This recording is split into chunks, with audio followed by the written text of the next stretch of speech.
So in the first half, you got to hear what people are doing to be discoverable.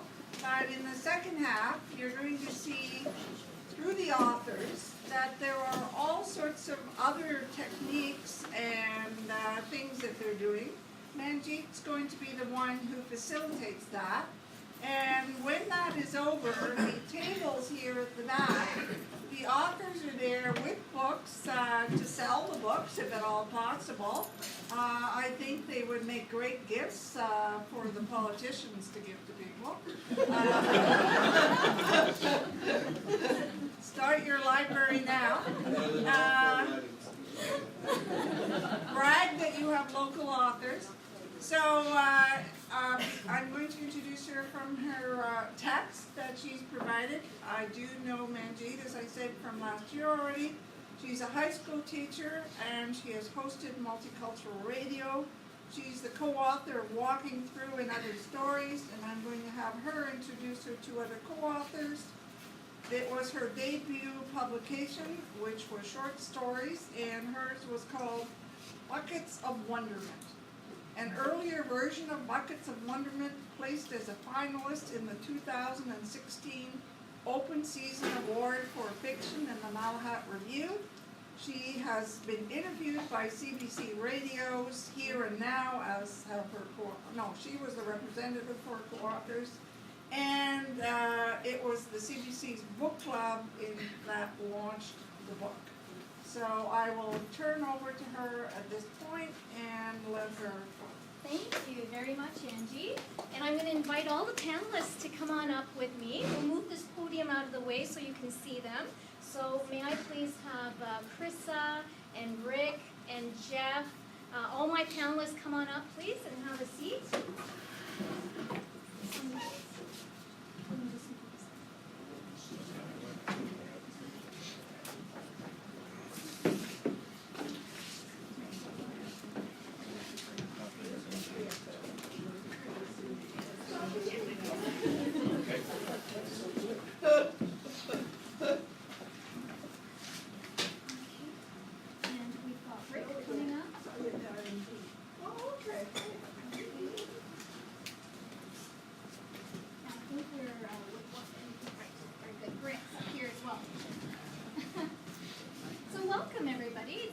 Pleasure to have you here.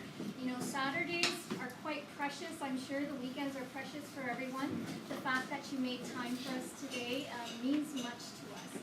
And we think that you'll agree with us that literature in general is such a special device, you know, to reach people and to connect with people. And in our literature, no matter what type of literature one might read or one might write, it's a connection to people in so many ways, and it reflects really culture, doesn't it? It reflects the way we live, it reflects what we think and what we deem to be important in our society. It influences, I think, very much. It has the potential to influence our social behavior, in essence. So I thought, you know, we might have people in the audience who are not writers like us, and we would have people in the audience who would like to know a little bit about writers and authors themselves. So I'd like to start off with a general question to our panelists. I'm going to ask them, what is it that truly motivates you to write? Why do you write? Why don't you go to the beach and just sit and soak up the sun? Do we need a microphone, guys? No? I think we're fine. Thank you, Julie. Actually, we've already had someone say yes. Someone say yes? Awesome. We'll use it. Thank you very much. So the question was, is this working? So the question was, what motivates you to write? I'm going to pass the mic down. We'll start with Grant, right over here. And before Grant speaks, of course, I was so excited to begin, I didn't even get a chance to introduce my wonderful panelists. So let me just take a second to do that. Yeah, I think I should use the mic for that. Thank you very much. Okay, so Grant, Grant Karcich has written articles and books on Canadian history and genealogy spanning 25 years. That's quite incredible. He's the author of 6 books. He has articles featured in publications such as Database Canada. Grant is a professional librarian, and having worked also at different places from the Canadian Arctic to Virginia. He's also provided information services, including database training and records management. His most recent publication is The Legacy of Vanished Trails. So thank you for being here, Grant. Thank you. Beside Grant, we have Geoff Taylor. Oops. Geoff Taylor has been telling stories and paddling Algonquin Park for over 50 years. He's a stay-at-home defenseman and a proud dad who grows garlic and plays sloppy mandolin. Geoff lives in Millbrook, Ontario, and his first novel, Tom Thomson's Last Bonfire, now in its 4th publication, by the way, was featured in the Toronto Star's review in 2017. Beside Geoff, we have Rick. Get my paper here. Right side up this Rick Pyves is twice published author. His first book, Night Madness, a rear gunner story of love, courage, and hope in World War II, published by Red Deer Press, is about his father's wartime experiences in Bomber Command. Rick's second book was released in March 2018, Courage, Sacrifice, and Betrayal, the story of Victoria Rifles, both battalion in the First World War. He has a connection to his grandfather from that particular book, Sergeant Edward Pyves, and great uncle who both served with the 60th Battalion. And Rick lives right here in Pickering, Ontario. So welcome, Rick. Thank you for being here. And of course, you've already met Cryssa. Cryssa is, of course, a very talented writer who's been a part of Indie Author, along with myself last year, just as Geoff was as well. Cryssa is an award-winning historical fiction writer and 17th century enthusiast with particular interest in English Civil War. She is a member of the Historical Novel Society, the Romantic Novelist Association, and is co-editor and contributor of the English Historical Fiction Authors blog. Her debut novel, Trader's Knot, which you saw on screen this morning, or this afternoon, is published by Endeavour Press. And for more stories, you can always visit her blog as well. So welcome, and thank you all of you. And now we can get to our question. Why the heck is it that you write? Over to you, Greg. Oh boy. Well, I guess that's a very common question to ask. I write, I don't sound flippant or anything, but it's really storytelling. I like the writing part, to be able to tell a story of something, usually something that no one else has really bothered to talk about, to discover something new by exploring something, writing about it, and in doing the research, coming up with some new information that wasn't readily available before. Very good, thank you. Would you pass the mic on? I think I write to be able to share and to be able to get stories out there, what you said about the whole storytelling and getting them out there. I found it leaves you very vulnerable. It's even more so than their children. Sometimes we talk about our books being with children, but you can blame your children for certain things that you can't blame your own words for, because they only just came out of your head and your thoughts. So it's been a really interesting process to be able to put my thoughts out there, to put the ideas out there, to put the stories out there, and then hear back and how they resonated with others. And that's been really wonderful. Hi, what I do is I write historical nonfiction, and normally what you do is you sort of develop a proposal, give it to a publisher, he approves it, and then you write the book. I go with totally the opposite approach. I write for myself first. So I write what I want to write about in terms of a story, but obviously a true story. And then I go to a publisher and try to find someone who might be interested in it. And I've been quite successful in doing that. And what I do is I write, all my books have a connection to my family. So my first book is about my parents. It's about a love story, a war story, and a story about PTSD in World War II. My second book involves both my grandfather and my great-uncle who fought with a particular battalion in World War I. So what I'm doing really is leaving a legacy for my family, you know, for my kids, my grandkids, and relatives. And the publisher's paying for it, so from my perspective, it's great. And I actually get a few sales too. So anyways, cheers. I was first a reader. I loved reading stories. I loved my favorite time in you know, when I wasn't in school was locking myself in a room and reading. And I think you can't help but, if you're a reader, you can't help but develop in some respect to a writer.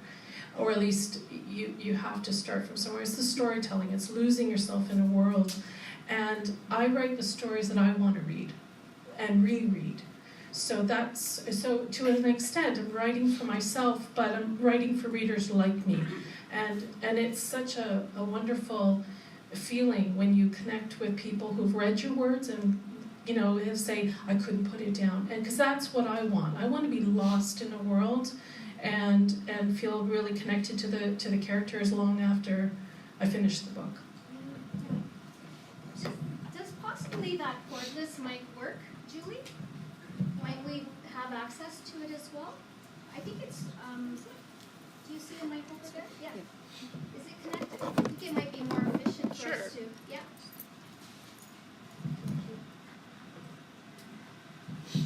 Perfect. Hello? Hello? We can keep that for the panelists. Sure. Okay. So the comments are very, I think, interesting in that the panelists are suggesting to us that, of course, we all tend to write, when we do write, from something internal. We write because we have a passion for something, we would like to share with our family members, the people that matter to us. I'd like to bring up a question I was going to ask later, but because you brought it up, I think it's so fitting to ask you right now. To what extent do we have to be realistic as authors, as writers, in terms of, again, we're talking about discoverability, but what about the aspect of marketability? Because you could be writing for yourself, but unless you are writing something that is going to serve as something interesting to an audience, are you really tapping into a market? Of course, this is going to depend on what your goal is, and we can talk about goals later, but if it is that you want to sell books, and we know that publishers are not in this to promote us because they love us, it's a profit that they're looking for as well. How much of that comes into your thought process? Could you comment on that? Yeah, you can start here if you like. Marketing, promotion, that's a big headache. As we heard from some of the speakers earlier, it's all about marketing to get known. Myself, I was mainly interested in, at first, writing about my family. And I think I share a lot with Rick in terms of, I got interested in putting things on paper, finding out about my immediate family.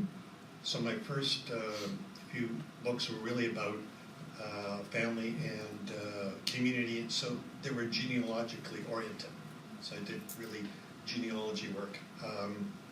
But next, I got interested in the local history, and I didn't have a market I really wanted to tap into. I just wanted to promote that local history through, I was at the Durham School Board this 14 years ago, and I saw that there wasn't really much local history that they could use in the local curriculum. They just didn't have anything. So you thought there was a market for it, is what you're suggesting?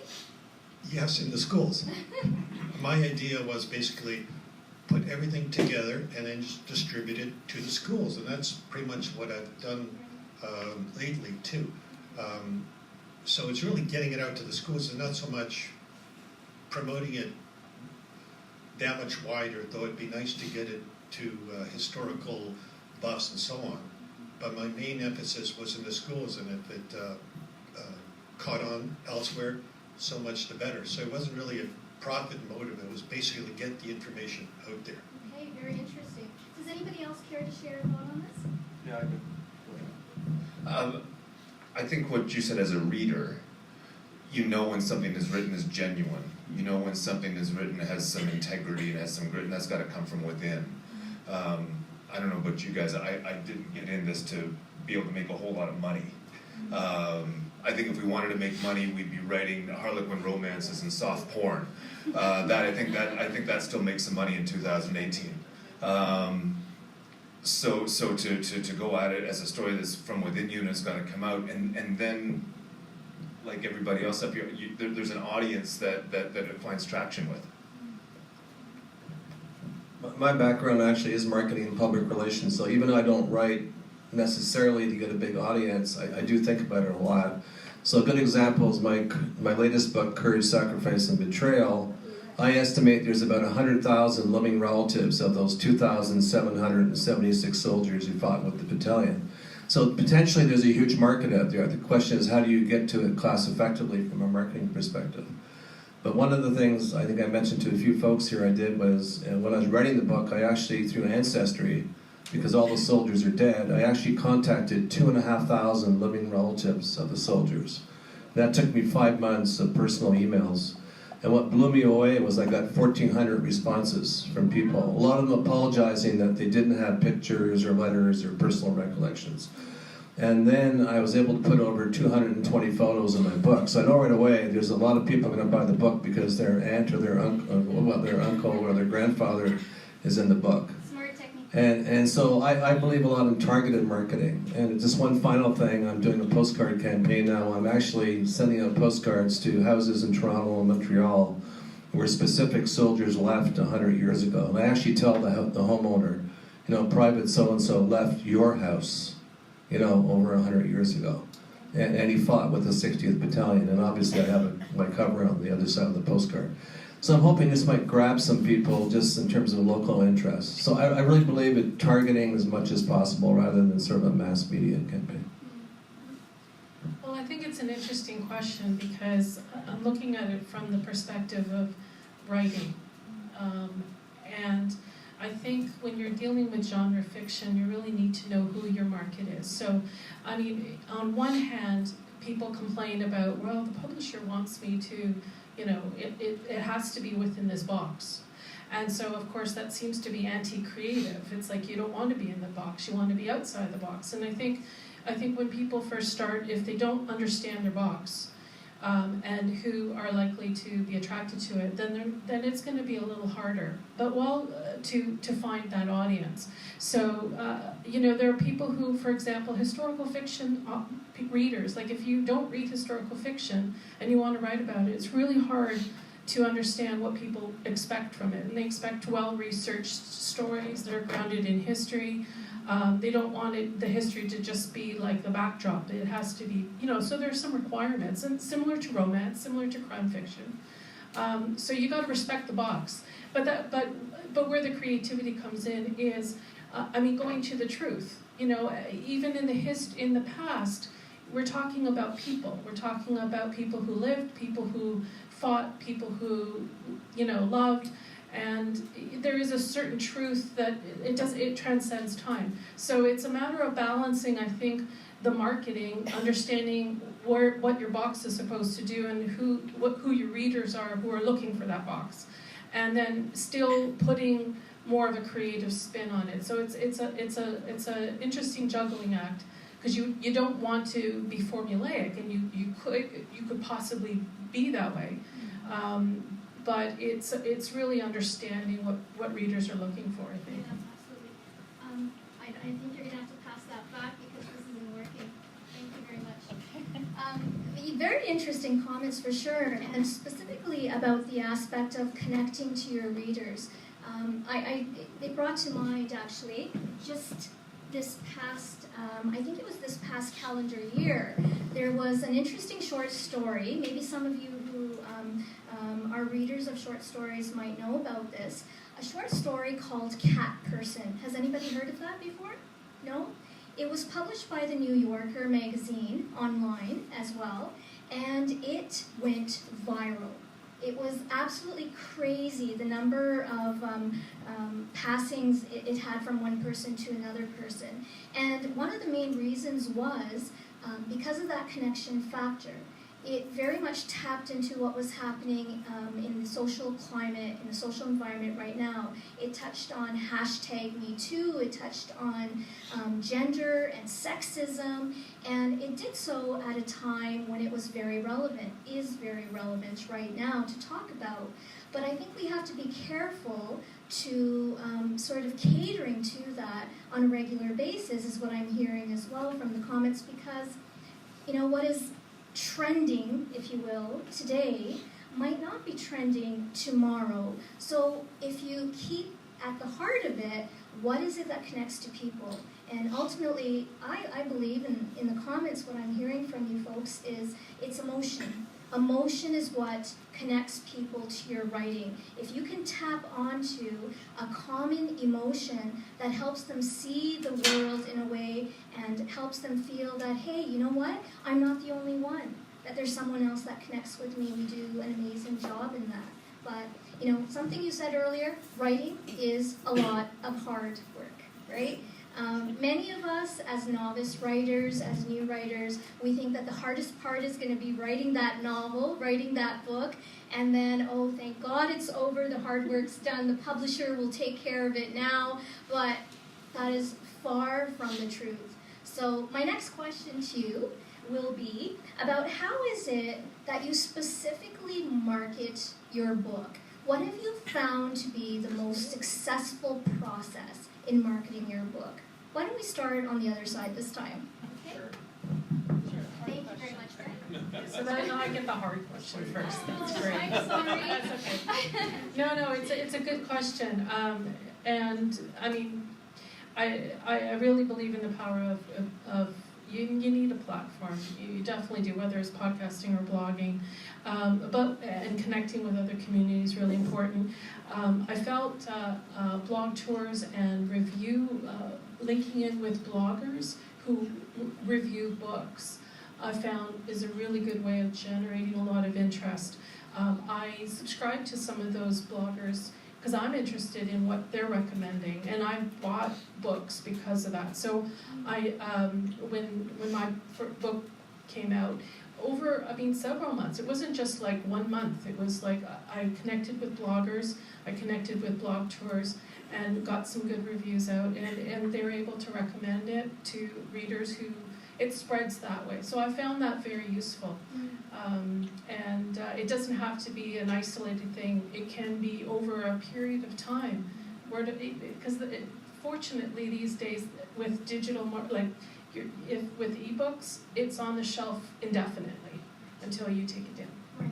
Thanks, Cryssa. I think from my perspective, you have to know your audience. And so in my case, I'm writing basically a military sort of type of a book. So one of the things I did for my latest book was I actually approached Esprit de Corps magazine, which I just happen to have a copy here, which is one of the top military magazines in Canada. It's read by all the top military in Canada. It's about 30,000 but military readers, and about probably the readership's about 50 or 60,000. So for example, I approached them and said, look, I got this new book coming out, 100th anniversary of World War I, would you be willing to do an excerpt? And at first I got kind of a warm reaction. They said, well, we can't really pay you because, we're not buying new articles right now. Because usually they might pay you $800 or $1,000 or whatever. They said, well, we can give you a free ad. And I would have taken the article, never mind the free ad. So I said, thank you, thank you, thank you. And the neat part was, because again, it goes back to my family connection, it's a 3-page excerpt, very high-class magazine. And it's about the Battle of Hill 60, where my grandfather won a military medal when his commanding officer was killed. And he was seriously wounded with a hand grenade. He took over command and repulsed the Germans. So not only did I get a great, 3-page excerpt promoting my book, but again, it's immortalizing, my grandfather and his heroism and the history of the family at the same time. So just targeted marketing. Think about, who your target audience is and go for it. Thank you. We've already talked a little bit about targeting communities that are already there. And so mine is a classic Algonquin Park story. And there are 250,000 people every year that camp in Algonquin Park. So to be able to reach out to them, to be able to reach out to the military families, to reach the 17th century English history buffs that are out there. There are these little communities, and something that social media has allowed us to do is to tap into those groups, whether that's by Facebook or blogs or other groups. There's no magic number as to what works as far as marketing. Last year, the connections that were made right here, we had a small group that was here, but the connections made with Angie, and then to be able to go forward. Christine Cowley, who was here last year, then I was part of her radio show up in Algonquin Park, and then the connections that have spilled off from that. Something that I'm really excited about, a week tonight, we're doing a performance in Arnprior, Ontario, and there's a classical musical ensemble out of Ottawa called the Algonquin Ensemble, and they wrote a CD of music inspired by the life of Tom Thomson.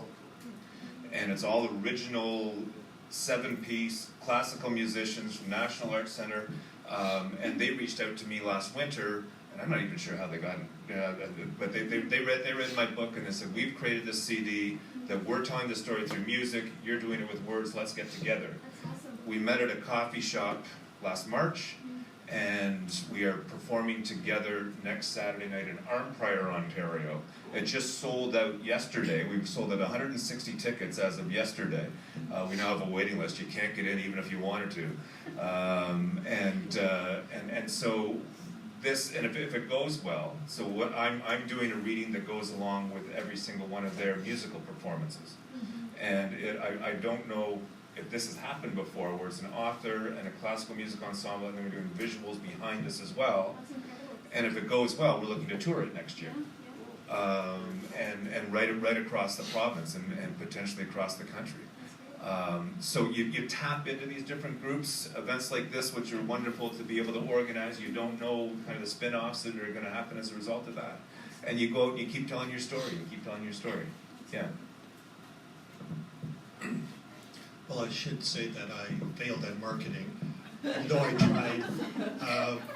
Initially, when I launched my latest book last July, I got it out into the schools. Durham School Board took about a couple of hundred copies, yay, and I got it into public libraries from Toronto all the way to Peterborough. And so I got it out to the audience that I wanted to target initially, but to promote it otherwise, I went out to talk to various historical societies, and I was on this stage, I think, in the spring for the Pickering Township Historical Society, and talked about the topic of the book and so on. But afterwards, even though there was like, I don't know, between 15 or 20 so people here, no one purchased the book. So you can do a lot of these talks, and I've done at least half a dozen in the last year, but sales can vary anywhere from a few, 3 or 4. I attended at least one conference last November where I had some decent sales, and that was it. I just find that marketing, for me, is a bit of a waste of time. I'd rather be out there researching and writing, and I just can't see why to spend all this time in marketing, because you're not doing anything. I mean, some of you guys, don't take me wrong, would like to do that and need to do that, and your market is much more global. Oh, another thing about marketing, I put in 2 book reviews, one in the Ontario Historical Society Bulletin that just came out in July, and another one recently in the Ontario Surveyors Association, and I think I got 1 response each from them and no sales. So I figured maybe if you go nationally, if you can get reviews out there in a national magazine, it might be better, but so far I failed at it. That's all. I think it's a matter of perspective in many senses, right? Your interpretation of failure might not be in the long run. I was just noting the comments that were made on the panel just now, and I just wanted to reiterate the aspect of how important I also feel that connections are. By my profession, I teach kids. And what I've learned over the time where I work with teenagers, so that's even more special and challenging, as we know, right? You're not going to be able to make an impact with anybody, I mean, socially speaking, in my opinion, until you formulate some kind of human relationship connection whereby they connect with you and they can see you on a level that resonates. And until we build that, I think particularly as writers, because we can tend to be quite introverted during our day jobs, right? It's a very isolated pursuit in many cases, but you've got to find the time, I think, before you market your writing. I think we have to tap into the fact that what you really need to do is market yourself. I think you are the biggest brand that you have. You know? And when people identify with you, they get to know you, they want to learn about you. I think it's after that that they'll want to look at what it is that you've done. So, this is sort of a little further, but I think it's very relatable advice. When you're out there, speak to people, connect with people, and for goodness sake, be nice to people, right? People will always remember. I remember I went to a book talk recently, and I know this is being taped to upload on YouTube, so I hope Angie doesn't mind. I'm going to use a foul word only because I'm quoting it. But I was at Word on the Street recently, and one of the speakers, who was an editor and publisher, said, for God's sake, the best advice I can give you is don't be an asshole, because people will remember that and you will get nowhere. So sometimes it's the basic things. I know we're talking about discoverability and technology, but don't forget the basics, yourself, right? So specifically, guys, I mean, this is about discoverability. Could you comment on specific techniques, Twitter, Instagram, Facebook, anything else that you use that you think has really pushed your success? Or are you a person that rarely uses those techniques and you've had equal success? I think many people want to know, what is the level of importance in each of those various techniques we might use? Who wants to start? Cryssa? I wanted to tap in on what you said about your brand, right? So I find that, so I've got myself, what I like about Facebook is all of the groups that you can join. And these are groups that belong, that you find interesting. So for example, I joined with the Historical Novel Society group. It's just a Facebook group and people can chat about different things. And same with the English Historical Fiction Author group. And because I'm interested in history and these groups share history. But what I found helpful is becoming really more involved with the group than just a casual poster. So with the Historical Novel Society, I became a volunteer, so I help with the social media once a week.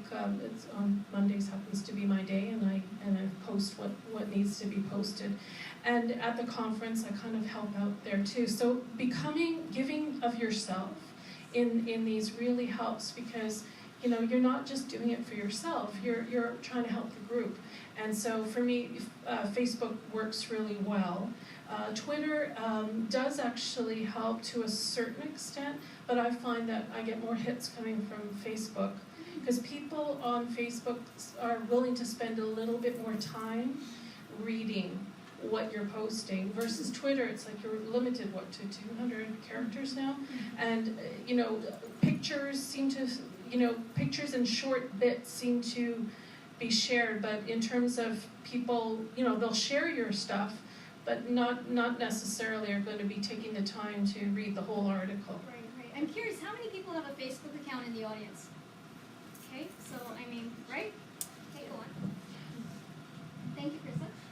Yeah, I mean, I have a website, Facebook, Instagram, Twitter, blah, blah, blah. But the one actually I found that's helped me a little bit is LinkedIn. I know it's more of a business thing, but I think it's because maybe people know me better through that, maybe from my previous career or whatever. But I seem to get more of a followership. Like if I do a posting or something, I get maybe 6 or 7 or 800 people that actually read the posting. So I think for each person, no, it's on LinkedIn.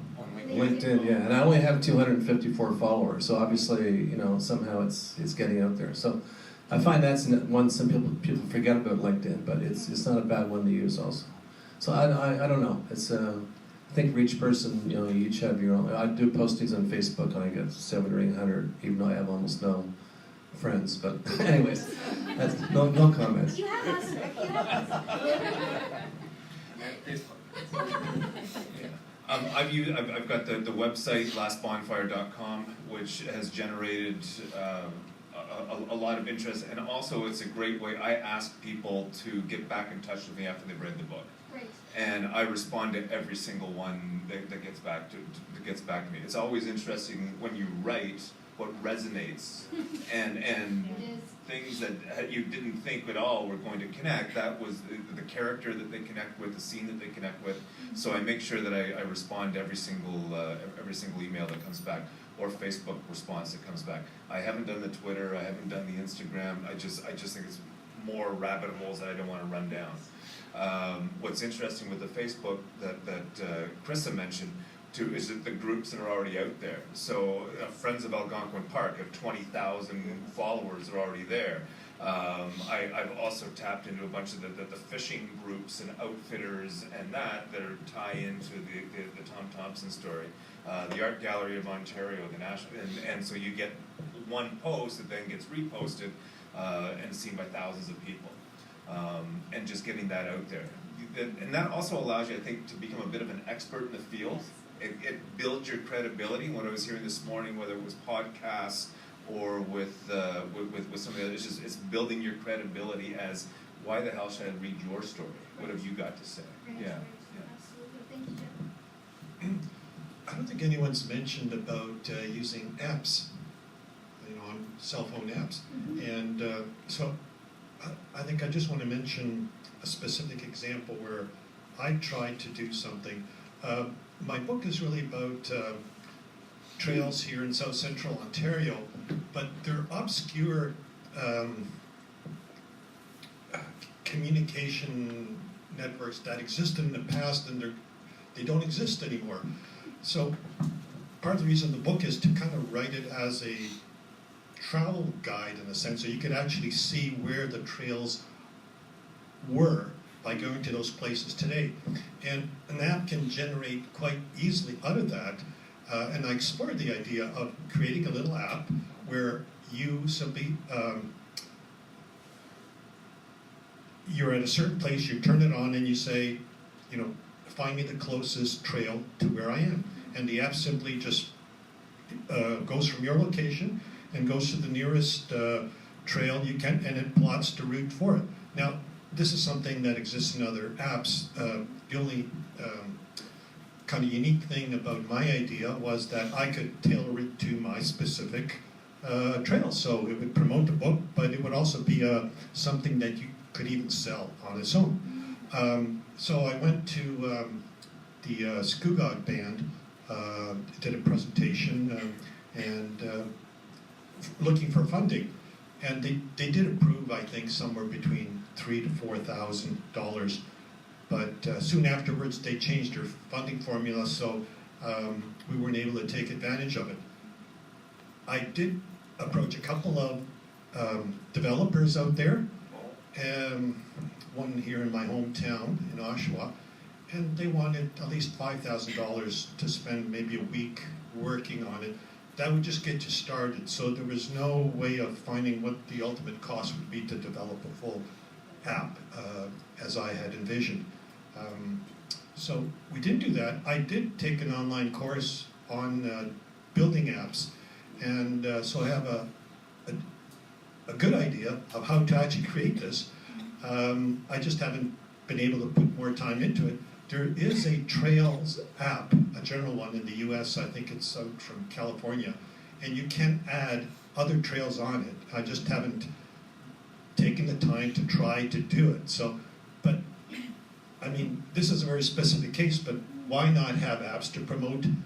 I mean, some of the topics speakers have talked about can also be put on an app, right? The little videos, podcasts can all be incorporated. In fact, you can do whatever you put on your website or on wherever else you load things up on the web.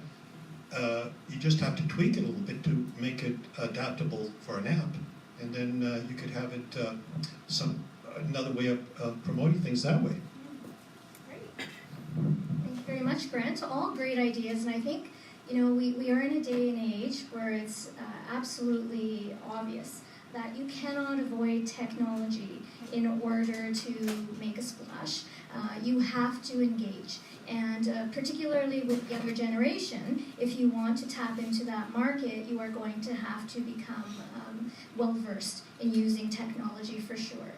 I just wanted to share something interesting that came to mind as we were sharing these various situations that each of the authors make as their reality. At the Word on the Street, did anybody attend Word on the Street? Okay, so there were a few of you there. Maybe some of you might have been sitting in one of the lectures I was sitting in. I heard a editor, publisher from HarperCollins, as well as an independent publisher, say something to the effect, well, there was one stat that I found very interesting. He was talking about, and I'm going to ask the audience to take a guess, he was saying, unless you as a personal author are attaining a certain number of followers, he was suggesting maybe you don't want to waste too much time in devoting all your efforts towards trying to get that particular following. Because yes, as a publisher, if you're seeking a publisher as a writer, they do look to see what kind of social presence you have, social platforms you have. But what's the magic number? Anybody want to take a guess? How many followers is going to make an impression on them? 10,000. Anybody else with a guess? So his offer was, unless you have 6 figures, let that sink in for a second. 6 figures, it's not going to make a heck of a difference. And listening to that, it just impresses upon you, ultimately, at the end of the day, it is your quality of writing that is going to get you in the door. Obviously, no one's going to look at your quality of writing unless you can tap into your audience in some way. So it's a balancing act. But I thought that was very interesting. Okay, let's move on.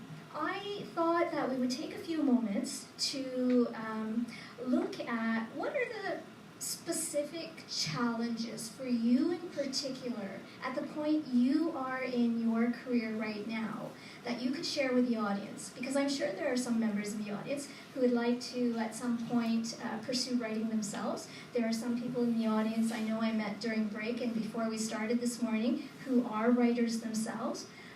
What are some of your challenges? Could you share that? I'd like to.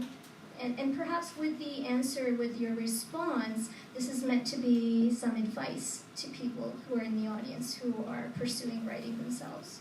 Challenges. Was it Peter this morning that said it isn't a career, it's an expensive hobby? Oh, yes. It's something that you do for fun. I'm not sure how you make the leap to be able to make money at this. Right. Can I just interrupt 1 second? From the panelists, how many of us have another day job? Raise your hand. Okay, so I just impresses upon you, 3 out of 5 of us, right? Retired. Grant? Semi-retired. Okay. Yeah. So I agree wholeheartedly. I've now sold enough copies that I am making money at this, so it's a hobby that is starting to pay back. But no, the making the leap to be able to actually, I'm glad I don't have to keep the lights on by selling books. And I do have some friends that have had to do that. Something else that Peter mentioned this morning that resonates is there's no shortage of people that want to take $500, $1,000, $5,000. That's going to be what is going to get you over the hump to be able to make that happen. that's generally money that you're never ever going to see again. I had somebody else that's on the same publishing company. He put an ad in the New York Times book section for $7,000 and sold 3 copies as a result of that. So it's just that there's no shortage of people and organizations and outfits that want to take your money to help you promote, but you still have to go out there and sell the books. Right. Thank you, Geoff. I just want to make a few suggestions. One is write what you know about. Write from your field of experience. I mean, a good example is Terry Fallis. If you look at some of his first books, The Best Laid Plans. You know, Terry's a PR guy. He worked in Ottawa, as assistant to a minister or whatever. So he's an engineer. So he took all those things and weaved it into a story using his understanding about hydroplanes and different things. So for those of you who may have read the book. So I would say write from where you come from in terms of your own personal experience. Enjoy what you're doing in terms of doing it every day. If you write, you have to almost write every day to get something done. At the end of the year, you'll have a great book, but if you stop and start, you're not going to get there. So you really need to be focused to some extent. And so that's about all the wisdom I have. Sorry. I wish I had anybody know Harry Potter? Yeah. So, yeah. I want Hermione's time turner. That's what I want. I write like a snail, and unfortunately, and I'm amazed at. I mean, there's people who turn out a book every few months. I have no idea how they do that. And in some cases that they're not necessarily quality. But I do know some people who produce excellent stories and very quickly, and I have no idea what they've done. They must have that time turner, and I want that. Because I find that it takes so long to get my words down in the way I want them to get down. Because I want to write books that I want to read, and I don't want to rush through them. But I wish I could write them quicker. But and some of the challenges, and it's really around life. It's work, family, elderly parents at this age. It's like you have to think about trying to juggle young adults and older adults in between. So it's trying to find that sweet spot of putting carving out that time for yourself is really the biggest challenge. Yeah, one more quick comment before I think we lost track of time and we're about to wrap it up. But this has been such an engaging discussion. I think if we've learned anything from it is, I hope you've learned that one should have the confidence to listen to their inner voice. If you want to pursue writing, trust yourself, as was said a few moments ago. Make those connections, be human, all right, as human as possible. And hopefully, you have some support around you. Be a part of reading circles, book clubs. It was a book club that really honestly encouraged me, although they did not do it directly, but being in their presence. I've got 2 members of my book club here today, Heather and Trudy, and a wonderful woman who has retired from Pickering Library, Marge, who sits amongst us. Wonderful supports like Jessica and, of course, Angie, who works in connection with the library. These people, when you listen to each other talk about books before you even get to writing, the reading of words from other people lends itself to increasing your perspective on so many things. I think it's just generally inspiring. And then working with a writing group as well. 2 of my co-authors are here today, who I love dearly, Francine and Paula. Without working with them and getting feedback on a constant basis, I would not have published the book that we published together. It just would not have happened. Do not underestimate the power of connections. So we wish you well in everything that you do. Thank you so much for everybody coming today. And yes, and we are going to open up the floor, of course, to any questions or comments you might have. Yes, Francine. For the panel. Could you speak a little louder? Oh, sure. For the panel, or anyone else in the room, have any of you considered audiobooks for your book? Ours is on Kobo, and that's one of the formats that they offer, and we looked into it a little bit, but I'm wondering if you could share your experience if you have looked into it. Comments on audios? Anybody? Jeff? They're expensive to put together. And generally you don't get a lot of return back. I've run into a situation last year where I've got a number of friends who've lost their vision. They can't read anymore, and they haven't been able to read the book. And one of the things I was thinking was just to read it chapter by chapter and put it on YouTube, because it's an expensive proposition to go into a recording studio and put it out there. Everything that I've heard is from a business point of view, it makes no sense. Yeah. I was just going to add. Oh, there you go. I think it's something. Yeah, it is very expensive.